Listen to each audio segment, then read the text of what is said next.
Okay, I think we can start because we're already recording. So, welcome everyone to our webinar, Ruby on Rails in the Age of AI. We are so glad to have you all here today. I am Belen, part of the Culture and Communications team, and I will be moderating today's session. Throughout the webinar, feel free to drop your questions in the Q&A box, and we will have time to address them later on. Now let's get into it. I am excited to introduce our speaker, Luis Payan, a talented Ruby engineer from Mexico who holds a degree in computer systems engineer. He's here to share insights on how Rails continues to thrive in today's AI-driven world. So, Luis, the stage is yours. Good. Hey, perfect. Thank you so much, Belen. Hey, everyone. So before we start, I just want to thank you all to take the time and be here. I'm very excited to share the little bit that I could prepare for this webinar. Hopefully, it's gonna be useful for any one of you guys. I'm Luis Payan, as Belen said. I've been a software engineer for almost 7 years now. And basically, I've been focused on web development, and most of my career, I've been working with Ruby on Rails. And I had to be honest with you guys, I just love it. I just love how Ruby on Rails helps you to write better code, had so well structured projects, deliver things fast on these days, that everything is changing too quickly. It's just amazing how Ruby on Rails works. So, you know, today I think the world, I was going to say that the world is changing, but I think right now the world already changed and everything is related with AI. Almost every day there's a new technology, there's a new topic, there's something new that we can learn and we can apply. And that can be, in some cases, it can be a little bit scary and more for us as Ruby on Rails developers, because, nothing new that is coming out includes the word Ruby on Rails. Everything is AI related. Everything is moving to Python, to JavaScript, and sometimes it can be a little bit scary to say, "Hey, I'm a Ruby on Rails developer. With everything that is changing, I'm doing the correct thing by keeping developing in Ruby on Rails. Should I throw all my experience away and start learning new things so I can go up to speed with all the innovations that are coming up?" And today, the webinar that I have prepared for you is about this. But instead of talk of what can we do as Ruby on Rails developers, I want you to show you three features working in a demo project. And all of this about is how as Ruby on Rails developers, we can implement all these new innovations, all these new features, all these AI stuff in our real projects and give value to our clients or whatever person who we are working on. So in this case, we're going to work on three features. The first one is going to be a semantic product search using vector databases and Olama for an LLM model. We are going to create an AI product assistant, just like a quick open AI, for example, ChatGPT chat, where user can ask anything about the product that they want to buy.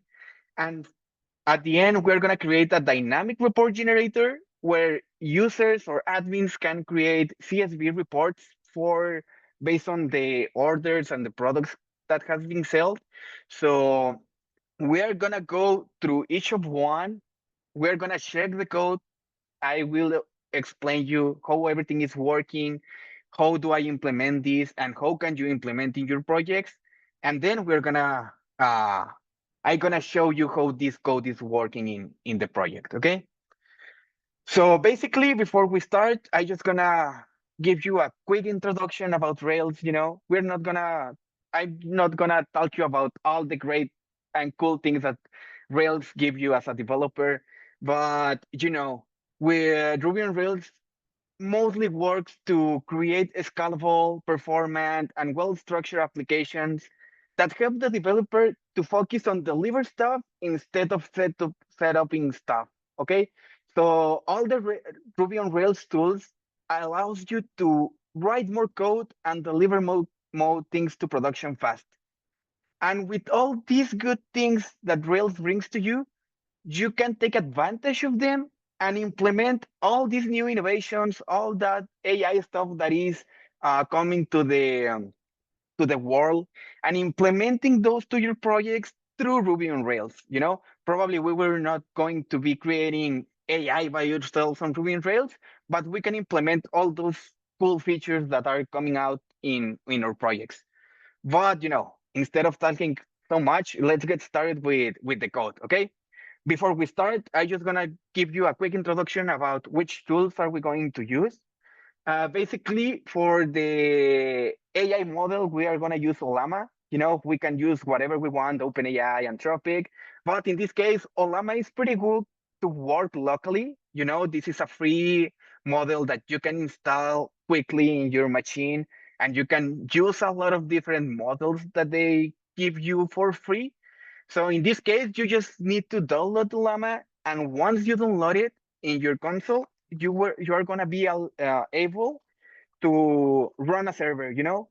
With just one simple command, you're gonna have an API ready where you can send all the calls that you need. We're gonna be using this server later, but this one is just like having a model as ChatGPT o4 in your local machine. So here, if I run any of the models here, you can see that I can write any question and the model will answer me as if I were using ChatGPT. Why Ruby on Rails is so cool. Okay, so you will also have a CLI tool here that will allow you to ask anything that you want to the model. But for now, we are gonna focus only in the server because we're gonna implement this on Ruby on Rails. So for the first feature that we're gonna review today, we're gonna create a semantic search, okay? In this case, for this project, I just have like a very easy and simple UI with some list of products that are paginated. There's a lot of different products. And normally on e-commerce, what you need to do to find a specific product that you need is there's that left panel or top panel with bunch of filters, different categories, different tags, different prices. And sometimes, if your page has tons of products, you can spend more time searching for the correct filter that you want to apply instead of looking for products that you really want to see to buy. So in this case, we're going to try to implement this Olama integration with vector databases to make the search of products a little bit more easier for the customers. We're going to use Rails queues to run some backgrounds. We are going to use Olama to generate some values that we need. And we are going to use PostgreSQL with an extension so we can store some vectors here. But before we go to the code itself, let's check a little bit of how the app looks here. So basically, as you can see, it's a pretty simple UI. I have a list of products here that is working with pagination. And here we're going to have a search product. Okay. Basically, to build this, the only thing that we need is first, I had to create a migration to create some products. I'm using some basic columns here that will help us. The name, the description, price, tags, image URL, and the important thing that is going to be used today is the embedding field. You can see here that is a strange uh, database type that is called a vector. This is not available on PostgreSQL natively, so that's why we are using the pgvector extension. Basically, for this, you can search all the documentation here for the gem. You just need to install the gem, run some commands, and then you will have enabled these kind of columns here on your database creation. Here we have a limit, for we are not gonna go too deep on how the AI works, but just for these demo purposes, we're gonna convert all the strings that we have on our system into vectors. What is a vector? In basic words, we're gonna convert a string that we have using an AI model that apply a lot of transformation in basically an array of numbers. Let's say that, for example, if you are working in an X and Y axis and you have a coordinate on X1 and J2, that one dot two is a vector of two dimensions. In this case, the model that we're gonna use, it's gonna use an array of 700 dimensions. So you just try to imagine that the vector that we're gonna store in our database is an array or of 700 of numbers, okay? Then we're gonna, I create just a very simple view using all the Rails templates. It's just some basic HTML to list all the products that you have. I also create some seeds here. I'm using a fake API just to get some products and get real information here so we can use it for demo purposes. And now that we have our controller, we have our model, we have everything running, we're gonna start with the first part to make this working. And this first part is to generate the embeddings that we are gonna store in our database. In this case, Olama allows you to use different models, and for now we are gonna use this one, Nomic Embed Text, and this one is a specific one to generate these embeddings.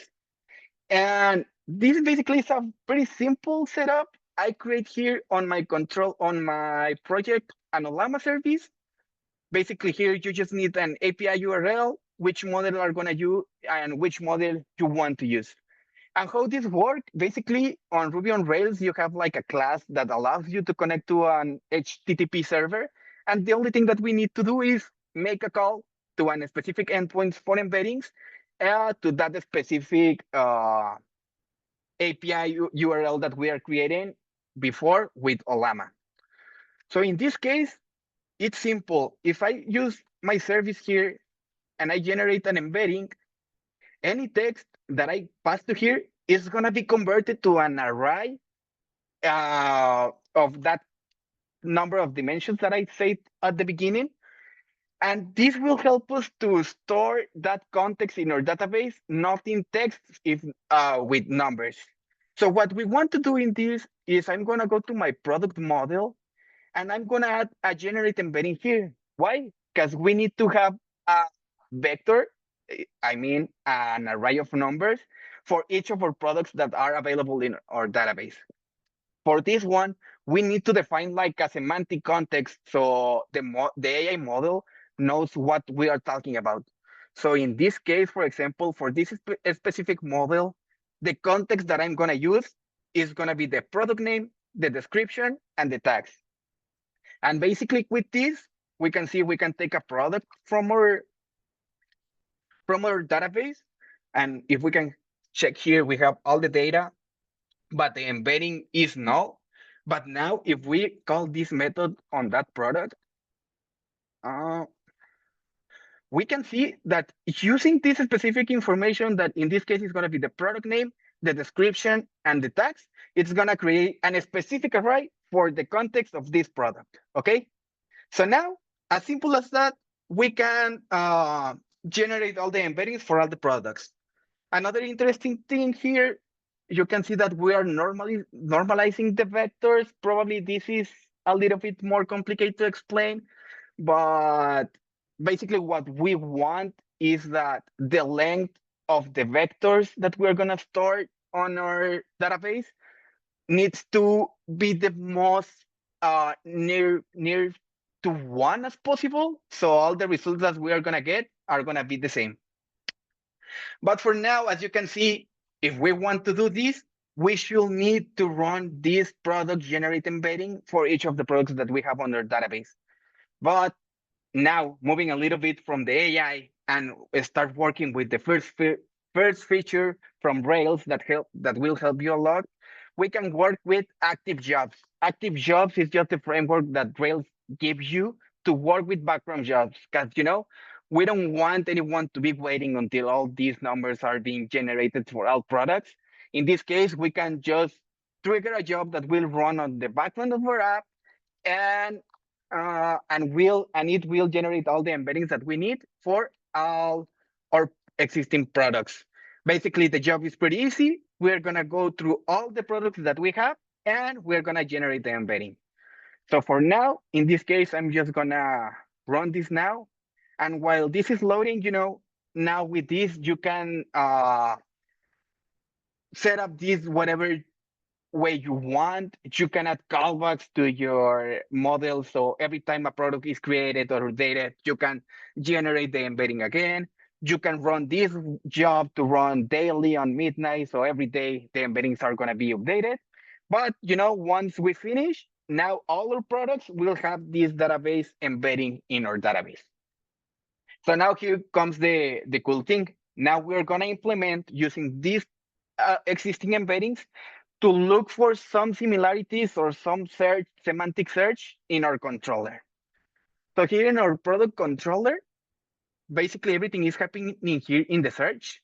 What we're going to do is basically do the same. We're going to create a vector using the embedding API, but now instead of using product information, we are going to use the query that the user wrote in the UI.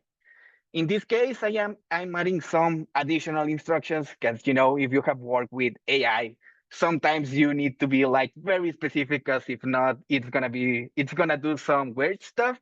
But in this case, we're doing the same. We're taking the query that the user is writing in the UI.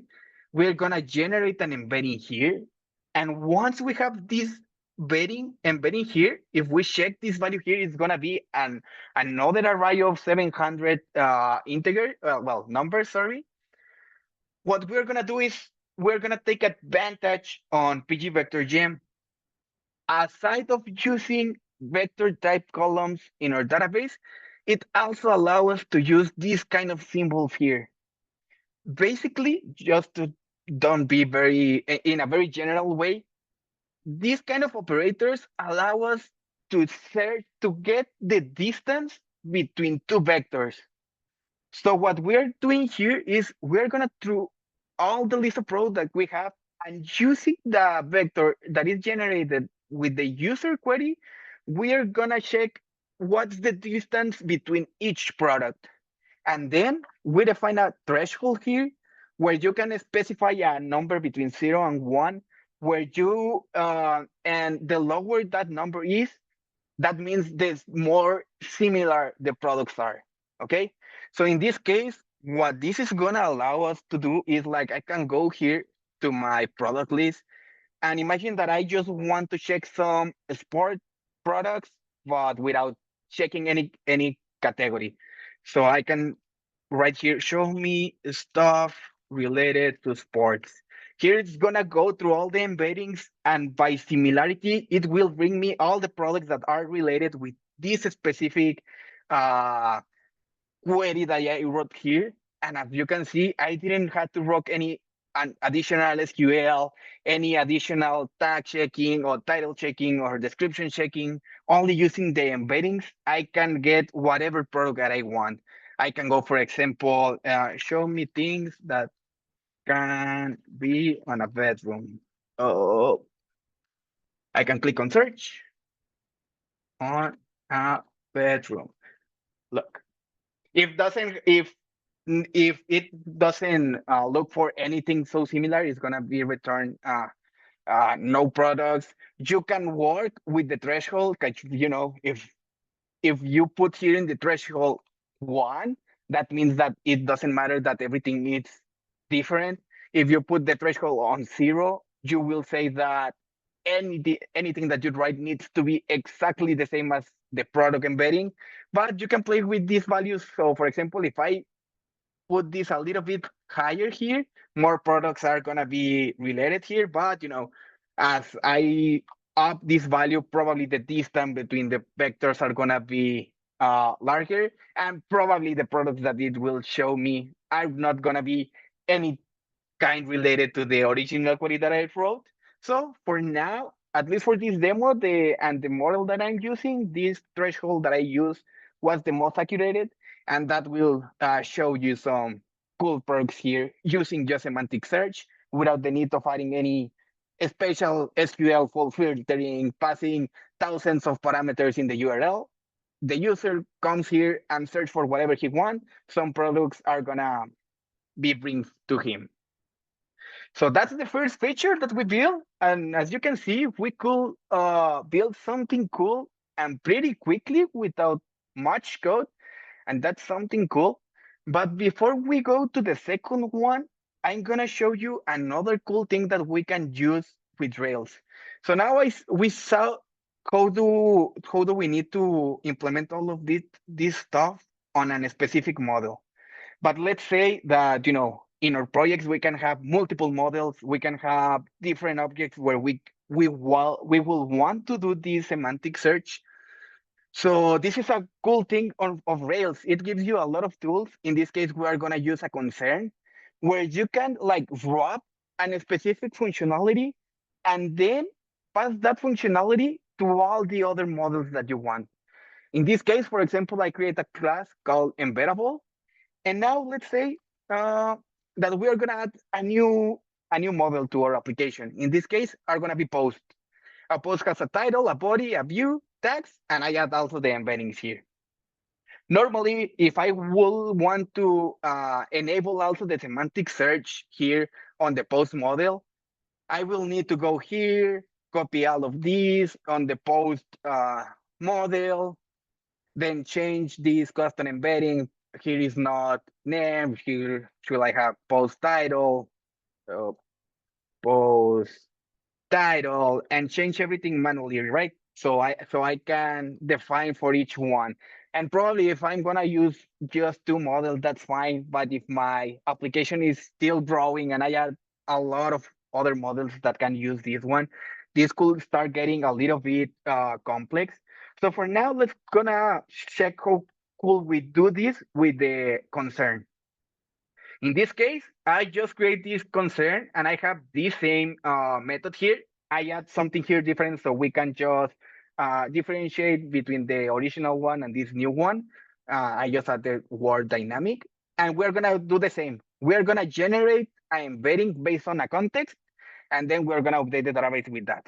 But in this case, we're gonna do something a little bit different. So now that we are using AI, we can help ourselves and make all the things easier for us. In this case, instead of just calling, for example, here we have a method called custom embedding context.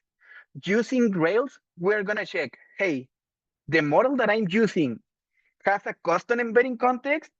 If it has a custom embedding context, that means that I define in a specific context. Let's use that one. If not, let's use a configuration file for this. In this case, I create a YAML here. Uh, if you haven't worked with YAMLs, it's just like a file where you can store some kind of values here. So for example, in this case, let's say that I just have the one for product. I have the product, I have the content, and inside the content, I have the specific context that I want to do. But what about if I add the new post here? The thing that I should have to do is going here, add the post, and start writing everything. But if we are already using AI, we don't need to do that because we can rely on AI. And I create this method here that is generate context config. And basically what we are doing is using a specific prompt to AI. We are gonna give the model some instruction so it can generate this content that we want automatically for us using the most accurate attributes that we need. So in this case, I just write this new prompt here. I'm gonna send it to the Olama service that we saw before. But now, instead of calling the embeddings API, we are gonna use the chat API, the normal chat API. So now in this case, for example, you can see here that we have this model generate context config. So now in my in my new model here post, I just need to include this concern, and now directly on my console, I can call this config here. And what this method will do, if I go back here, you can see that it creates automatically the new context that I will use for this new model. Now what I need to do else, I can go now to create a specific worker to run in the background to take all my models that are using embeddings and create the context config if they don't have. And also now we can have like a specific job to get also all the models that are using embeddings, loop through them, and generate the content. So as you can see, instead of having one worker for each post and copy and paste all the same methods over all the models, you can have all the code only in one job. And using Rails, you can propagate all that functionality to all the models that you want. And with this, now we could use semantic search also for the other models. So before I continue with the second, I don't know if there's anything there, Belen, questions, or we should wait on at the end. Yes, we have some questions that appear in the chat. Mati asked, what if the user introduce some typos when they search in the web? Yes, so normally we cannot uh, cover all edge cases or all user issues that they will send to us. But you can probably improve your prompts that and add some instructions just to say the model, hey, if you saw a typo, just try to fix it before processing. You can add just some like error handling. So if the result doesn't include any product, just tell the user, hey, try with another term or with another search. So yeah, now basically this kind of features are more of try to learn how to improve your prompts, how to which model use, and try to establish those parameters to get the best response for the user. Right. Thanks, Luis. We have, I don't know if it is a question, but maybe a little debate because some people are saying that Olama search is better than Elasticsearch. Nico Ayala suggests that this is a good topic and ask if are there any benchmarks Olama search versus others? Maybe you know about it. Yeah, so I mean, I haven't worked a lot with Elasticsearch, if I'm honest, but from my experience, I can say that this kind of embeddings is pretty easy to implement, and I think it just probably if you tune up your model and your threshold and your queries, all that stuff, it can be better than Elasticsearch. And for benchmarks, if I'm honest, I didn't do any benchmark for this demo. I just take Olama and this specific model because first of all, it's free. And I didn't have to pay anything to OpenAI to use embeddings. That was the main reason because it's free.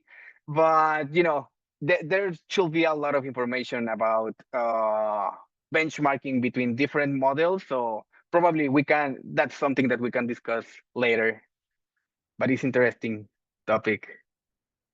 Great. And we have one more. Does Rails provide tools to help mitigate prompt injection?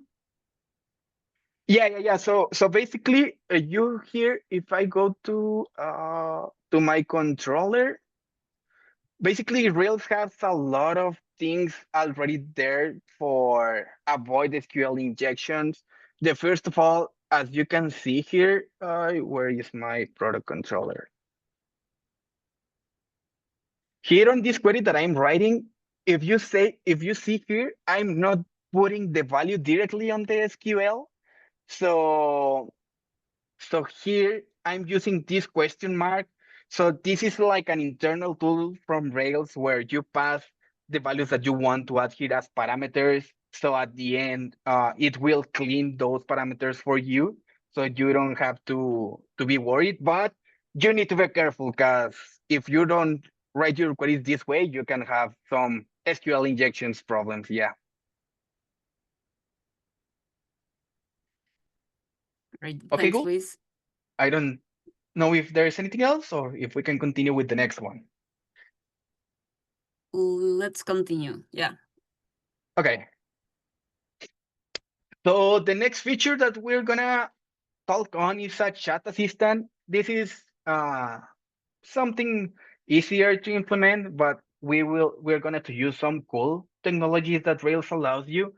First of all, we're gonna use Solid Cable, that is an internal framework from Rails to so we are gonna be able to create WebSocket connections between the client and the server. And for now, we are gonna use only Olama as a question answer model for now. Okay.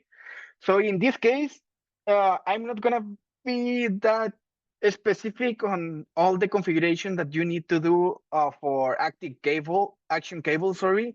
There's a lot of content in the internet where you can see how to install this. It's pretty easy to set up, but for now, I'm just gonna show you what are the most important parts of this stuff here. So first of all, with active cable, we can create channels in our application. A channel basically is going to be a connection between the server and the client.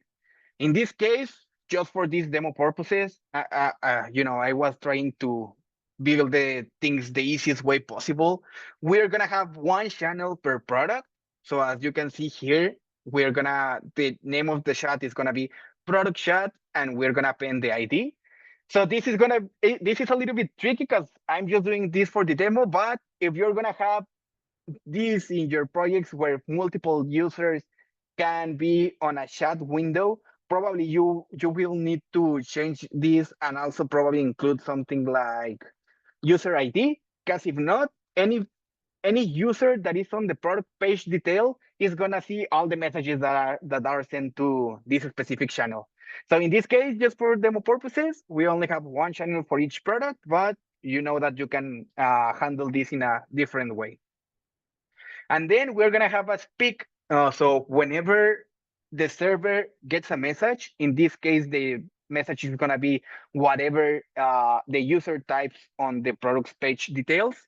We're gonna take that message. We are gonna ask Olama for an answer for that specific question, and we're gonna do something cool with the response. But for now, let me show you how this ask stream method looks on Olama service. Basically, here also again we are working with the AI, so having better prompts is better for a most accurate response here. So, I'm passing all the product details. I'm telling the AI, answer the question. And at the end, I'm sending him the question. In this case, we are using also the typically HTTP post to the chat API. But in this case, we're going to use a very useful option. And it's this one, stream is true. What are we going to do this? Normally when you are using AI chats, when you type the question, you don't need to wait until all the answer is complete to see the response. So normally the platform shows you the message step by step on how the answer is being built. So with this, we are gonna do the same. In this case, the model that we are using with Llama allow us to do this stream. So we just need to be sure that this stream is working. And cool thing about Olama is like every chunk that it sent you in the red body is actually a substring of the answer. Because I've been working with other models like OpenAI APIs, and I had to make some strange regular expressions to validate if actual uh, the current chunk is already a response or if it's a partial response. So with this model, you just receive this chunk on each message. And basically here, we're gonna be doing something cool in Rails. As you can see here, first, we are getting all the content for a specific chunk, and then we are doing this yield here. Basically, what we are doing with yield is whoever use this method here can pass a block of code, an anonymous function, or whatever you want to execute in this specific place where the yield is. So in this case, in our product, what we are doing is every time the Olama service return me a chunk, we are gonna send a message to broadcast a message to the clients that are subscribed to this specific channel. How? We are gonna send just the product chat, the product ID, and the chunk. Then this is all the complete setup to receive and send messages on the backend. But now we need to define the front end.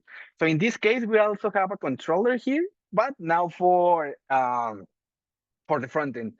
In this case, I'm not using React, I'm not using Vue, I'm using Hotwire, that is like the internal framework that Ruby on Rails has to build front end here. And basically here we have a controller for the product chat controller we are defining here. And what we are saying is like, whenever we have a product ID, we are gonna subscribe to that specific channel. Okay. So with this thing here, we are subscribing to that channel. So every time the server trigger a message, we're gonna receive it here. And now in this receive function, the only thing that we're gonna do is we're gonna take that chunk, we're gonna add it to an HTML that we have in our view, and we are gonna scroll so we can be viewing all the content in real time. And for the send, it's only a trigger. Whenever we type something and we hit send, we are gonna send the message that we want to the backend so it can process and return us the response. And we are gonna add the actual message that we send to the view.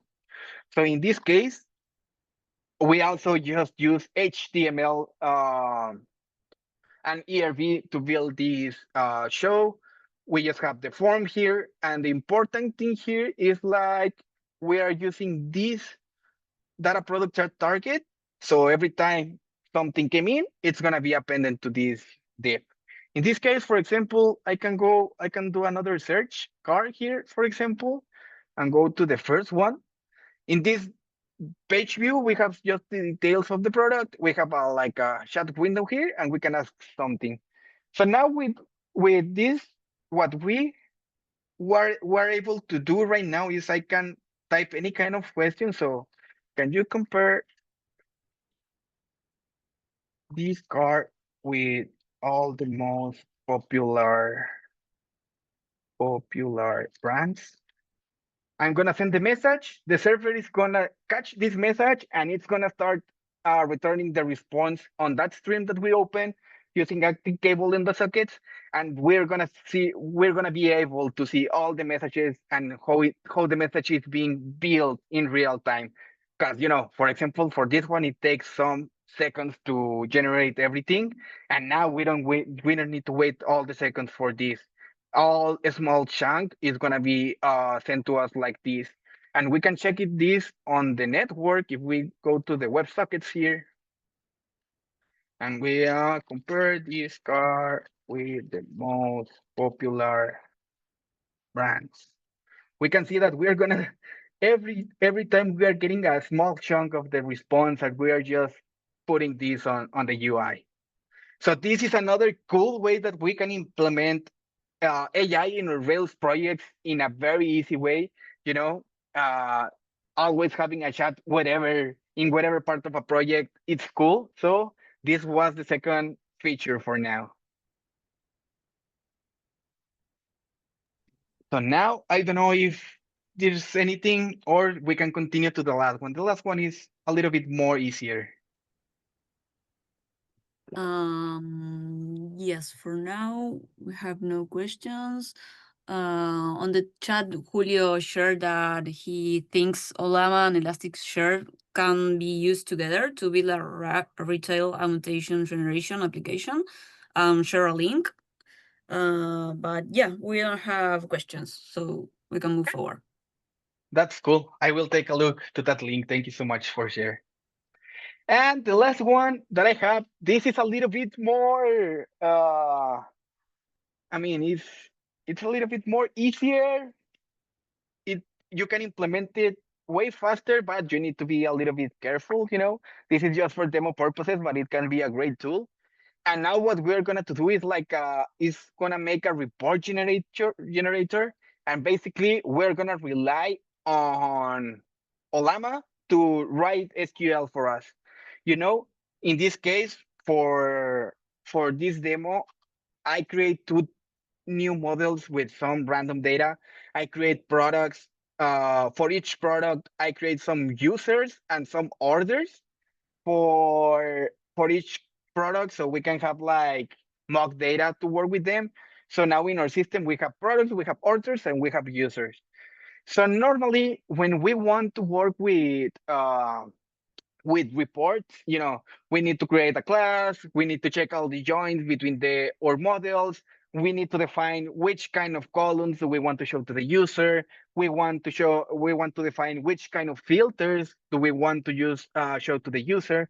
So in this case, we're gonna rely all of that and just use AI for this one.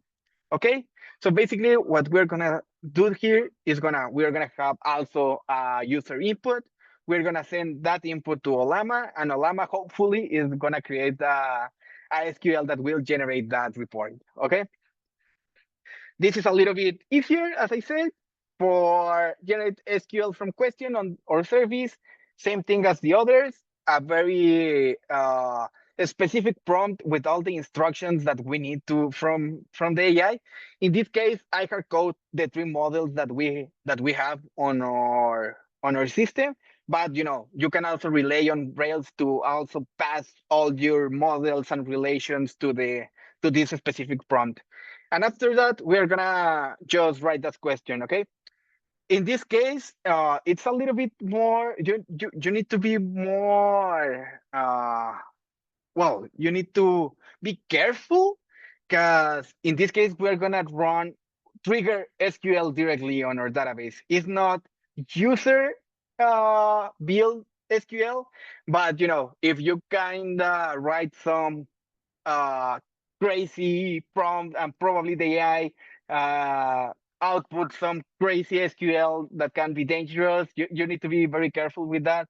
Probably in this case, no, it's not the case, but having like running on a read-only user on the database, so you cannot write, you cannot update, you cannot delete anything. So I just want you to know that there's some danger that can happen on running this, but it's something cool if you write it in the best way, something cool that you can do. And basically on on here we just have like another view on Rails with an specific with a simple UI, sorry, here where you can search ask about any kind of report here. For example, I have something here that I write before. In this case, for example, we can add show total products sold at quantity per each order by each user and include all the user info. Just with this, we're gonna hit the API endpoint for the chat. If we go to the Rails server, we can check which SQL the AI created. And once it creates this AI, what we are going to do in the report controller, so as all of these reports are dynamic, we don't have like a specific name. We could send to the user generic report.csv, but if we are already using AI, let's use it for everything. So now I'm creating a report name based on the query using AI. And once I have that report name and I have the data that will run through SQL, this is another cool thing from Rails. Even you have the active record ORM to connect quickly to the database.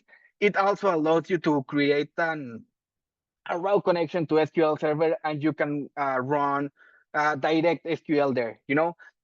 This is useful because sometimes you need to run very complex queries, and probably try to do that on active record. It's gonna be kind of tricky. So there's some scenarios where it is better to run raw SQL instead of active record. But in this case, we are executing that query to get the results. We are creating a CSV object. And last one, Ruby on Rails has a built-in method here to send the data to the browser. So instead of creating a file, storing the server, and then serve those files to the UI, we can just directly download it to the to the browser. In this case, based on this query, it took this name here, user product sales summary. And if I open it, I will say that it add me all the info of the user and how many orders does it have. So this is the third way of we can use Ruby on Rails to integrate some AI features on our project. And as you can see at the end, let me open the this one again. In this small demo project, we implement Olama model to generate embeddings, to make some chat APIs. We use Solid Queue to have background jobs in Ruby on Rails. We use Solid Cable to have WebSocket connections between the server and the client. We use Active Record and PostgreSQL with pgvector to all the vector distance search. And we also download some reports on CSV. So yeah, I think that was it for the demo of today. If you want to try what we checked today, go through the code or maybe even add more things or play with all the things that we make. We're gonna share with you some some repo here. I push all what I made for this webinar on this repo. There are all the instructions that you need to run this locally. And I try on the commit to push one commit for each part of the webinar that we said. So for example, if you just want to see how to do the semantic search, you can go to that specific commit, view the description and view which changes do we apply just for that specific feature. So it's easier for all of you to follow what we did today. Everything is changing. AI is changing our lives, the way we live, the way we work, the way we are building code daily. And we need to be careful because there's a lot of info that says that Rails is updated, it's slow, it's not the first option for new projects. And Rails still evolving. We just have like a main release, no much not much time ago. We have a lot of cool stuff to make your projects scalable, performant, secure. It's great to fast things delivered to production. I, as I said at the beginning, I just love it. So if Rails keeps evolving, let's evolve with him. Let's not focus on the bad things that they are saying about Rails. Let's focus on what we can do with it today and how to give more value to our projects. And the last thing that we have for now, I don't know if there's more questions about this. No, everyone is saying that great stuff. Good job, Luis. I think we don't have more questions. No, but in case you have them, you can reach to us. Thanks one more time, Luis, for sharing your knowledge. You did an incredible presentation. Thanks everyone for joining us today. We will update the record on our social media and also YouTube, so you can go and review the webinar there. Thank you so much, all. Thanks for your time. It was a pleasure. Thanks. Bye bye.